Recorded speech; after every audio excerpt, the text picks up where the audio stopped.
no momento en que se lle esgaza o corazón porque ten que marchar e abandonar a terra polo mar, ten que migrar. Esa é unha nova migración. Rosalía toca a corda da alegoría nacional do pobo galego que está sufrindo esta nova migración, que é a migración transoceánica, a América. Ben, ese texto é un home que di, e además di, non teño terras, a miña terra non é miña, que hasta lle dan de prestado a beira porque camiña ao que naceu deste chavo. Mollan por xiadas, por calores, desde que amañezo o día do a terra con sudores, pero todo canto ela cría, todo é dos señores da terra. Ese home ten que deixar a terra.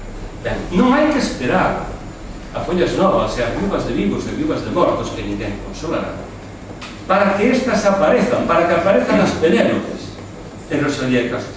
Non só están os Ulises que se van, están as Penélopes que quedan, esas están aquí en Cantares Galegos, en cando a Luliña aparece, por exemplo, no texto no que fala de Fórate a ver ao Brasil. Pero de cando a Luliña aparece, esa muller di que ti te fuches, non me dices, estás vivo, estás morto, eu sigo te esperando aquí do xeito leal, e non